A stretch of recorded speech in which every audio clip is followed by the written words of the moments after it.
Hey guys, so today I wanted to talk about some of the things that I've noticed in reviewing the calls for scores that I've been involved in that kind of turn me off immediately from the pieces and make me less interested in finding out more.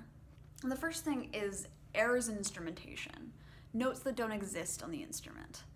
And the most common one with that is low C on piccolo, and well, yes, the Nagahara Mini is an instrument that exists. They're not readily accessible, and piccolo itself still has a low D as its lowest note. When I see pieces that have notes that don't exist on the instrument, I think, what was this piece originally written for? Was it written for C flute and then transposed? Was it transposed from a completely different instrument? Was it like E flat clarinet? Because sometimes that does happen. And if so, why am I playing it on piccolo or alto flute or whatever instrument it's on and not the one it was originally written for? Or why didn't the composer take the time to figure out the range of the instrument before they submitted it? It's a care thing, and it's also just knowledge of my instrument and respect for my instrument. And I'm also not really interested in playing pieces that were not written for flute or were not written for piccolo as their own instruments. I see a lot of stuff that's written for piccolo where it's kind of treated as a mini flute. And while yes, it kind of is, it is still its own instrument with its own technical facility, with its own sound, with its own issues. And I'd much prefer to see a piece written for piccolo as a piccolo and not a mini flute. The next big issue that I see is techniques that don't work in the range that they're written. And I'm aware that there's less information about the ranges, about the contemporary techniques and everything like that, but it's still something that makes me question whether it was written for my instrument or whether these techniques were actually necessary or just thrown in there because the composer thought it'd be cool. And yes, a lot of the time music is written because the composer thought it would be cool, but I still like to know intent or see intent in the contemporary sounds and not just do them because they thought they should. I am more flexible with incorrectly notated or incorrect range contemporary techniques, but I'm still not super happy about seeing them, and it is going to be put a question mark in my brain. And obviously with the project that I'm running currently, the whole point is to workshop the piece, so one or two mistakes isn't going to throw out the piece entirely, but it still does raise red flags in my brain. Next big thing, which I've talked about 1,000 times, is notation guides.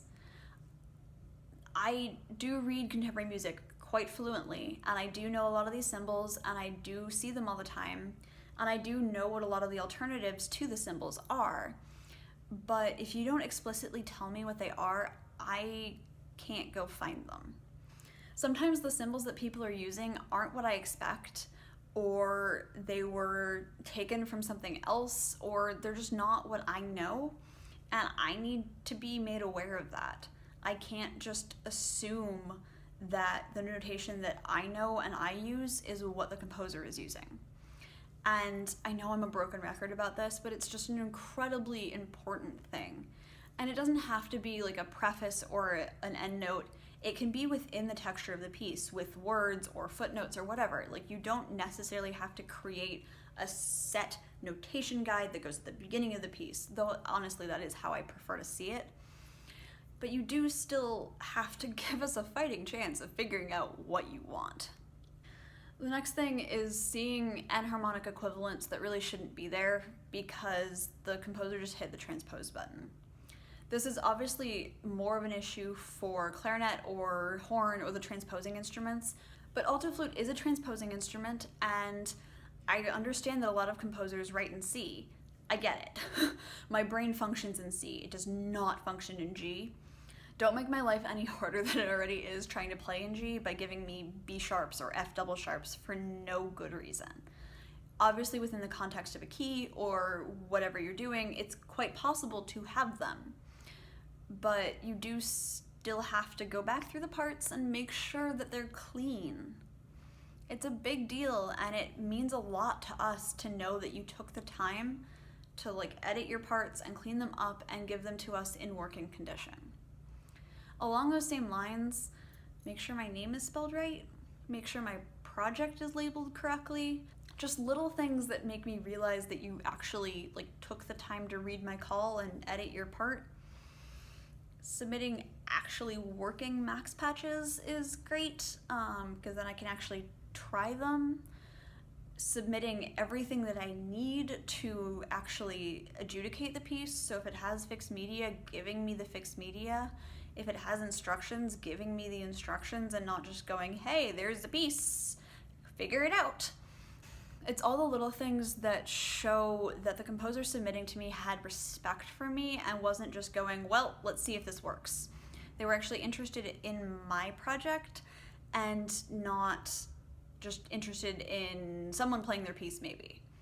Which, I mean, there's nothing wrong with going, hey, I wonder if they'll play my piece, but it's still important to take the 5-10 minutes it takes to make sure that everything's there.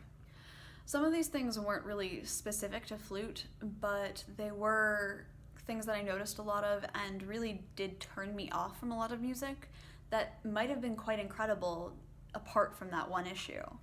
But these are things that I really do take into account, and I know that other people do too. My roommate just completed her own call and had the same kind of things where pieces that she was really excited about didn't work out because there was no notation guide, or it was too long, or they misspelled her name and suddenly she was less interested in playing them. And it doesn't take all that much work to adjust these things, and it shows us respect, and it just makes our lives easier. And honestly, well, yes, composers aren't here to make our lives easier. It is still a relationship that you have to build, and having that trust that the composer actually spent time thinking about me makes me more willing to take time to think about them and give them more of my time and more of my emotional interest. I've probably talked about a lot of these things before, but I wanted to reiterate it because it's really important to me, and I don't want to have to throw out pieces just because they don't fit my requirements or they don't show care. So yeah, I will see you guys on Thursday. If you like this video, please give it a like. If you're new here, subscribe. If you want to support me more, please check out my Patreon.